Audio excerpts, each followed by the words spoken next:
다음 페이지 42번 보겠습니다. 인화칼슘이 물이나 염산과 반응하였을 때 생성되는 물질은,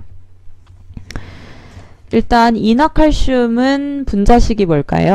인이 들어가고 칼슘이 들어갑니다. 인은 P고요. 칼슘은 CA. 근데 뒤쪽에 있는 것이 분자식으로는 먼저 표현이 되므로 CA3P2라는 분자입니다. 이때 CA가 3개가 되고 P가 2개가 되는 이유는 주기율표상에서 인의 위치가 세 번째 줄, 칼슘의 위치가 왼쪽에서 두 번째 줄이기 때문에 대각선 방향으로 숫자를 내려주어서 이렇게 분자식이 되는 거고요. 인화칼슘은 제3류위험물 중에서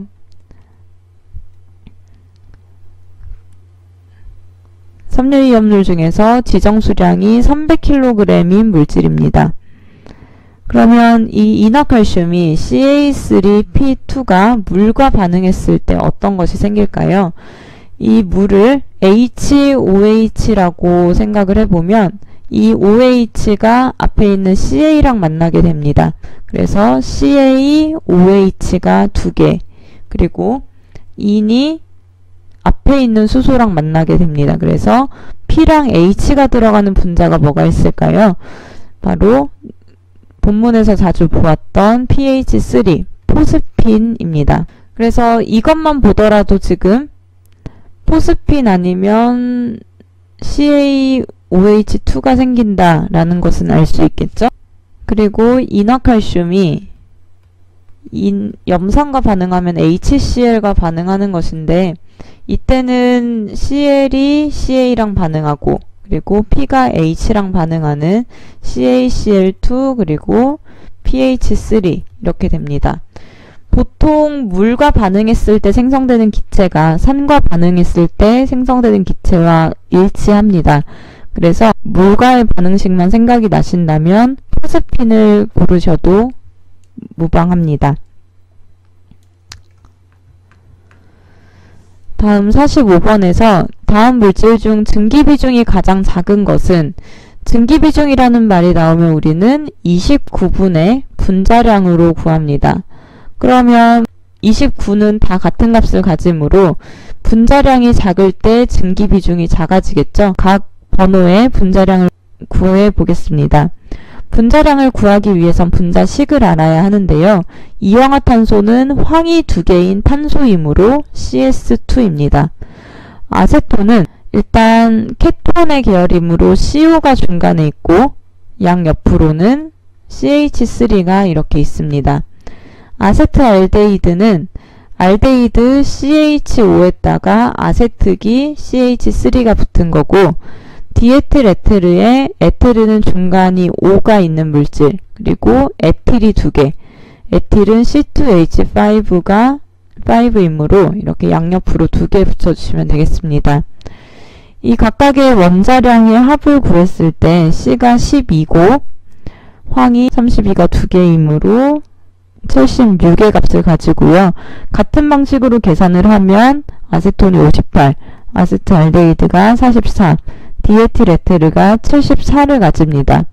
분자량이 작을 때 증기비중이 작으므로 증기비중이 가장 작은 것은 3번이 되겠습니다. 48번. 위험물 안전관리 법령에서 정한 위험물의 지정수량으로 틀린 것은 무엇일까요? 1, 2, 3, 4번 봤을 때 대략 이것은 제2류 위험물이라는 것을 알 수 있겠죠?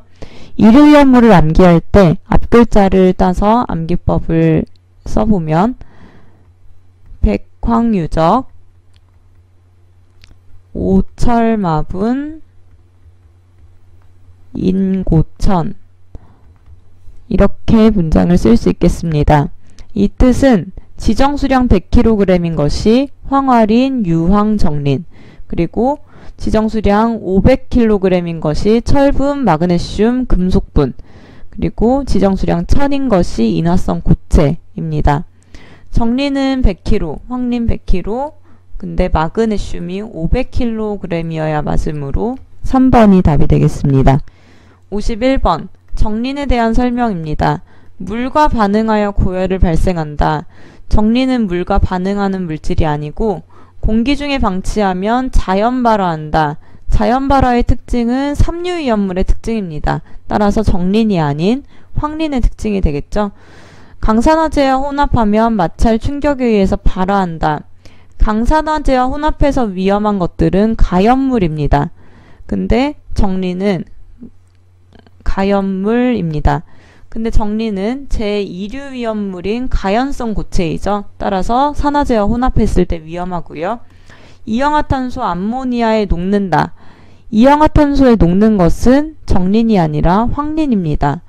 그러면 정린과 황린을 한번 비교를 잠깐 해볼까요? 정린은 P고 황린은 P4입니다.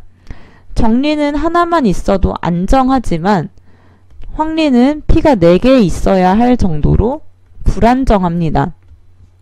따라서 황린이 불안정하기 때문에 다른 물질에 녹으려고 하는 성질이 있는데요.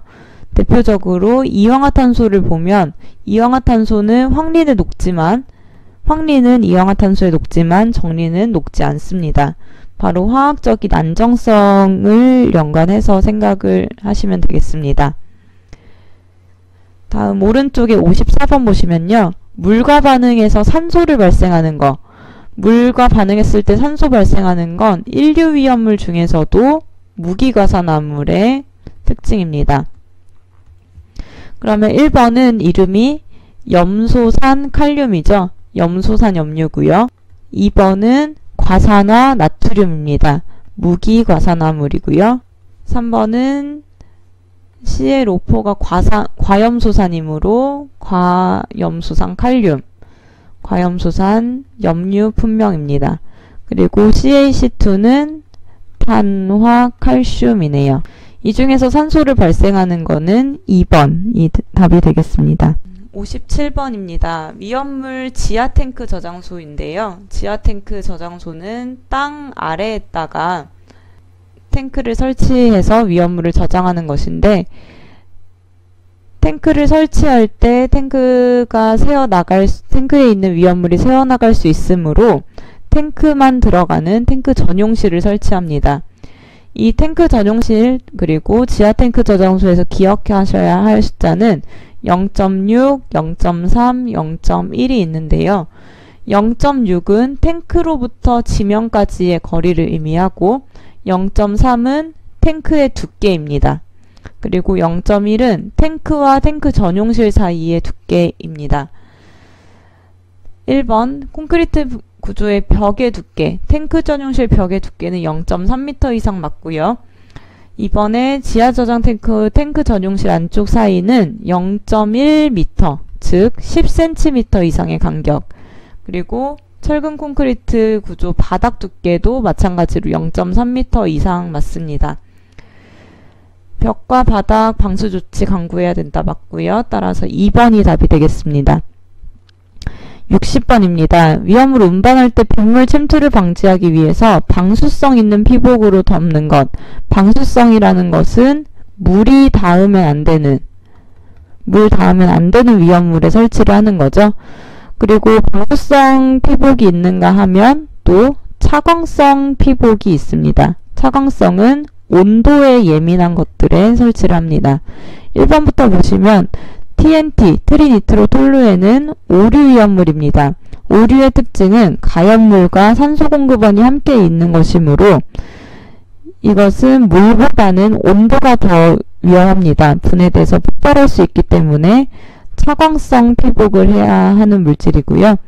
이氧화탄소는 사류 위험물 중에 특수인화물입니다. 인화점이 영하 20도씨 이하로 낮은 위험물이므로 차광성 피복으로 덮어서 온도 상승으로 인한 인화를 방지합니다.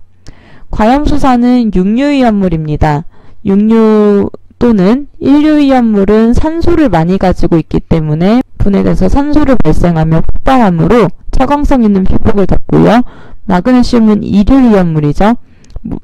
이것은 온도보다는 물과 닿았을 때 수소를 발생하는 성질이 있으므로 마그네슘을 방수성 있는 피복으로 덮어야 합니다. 여기까지 2018년도 사회 필기 기출문제 풀이를 마치겠습니다.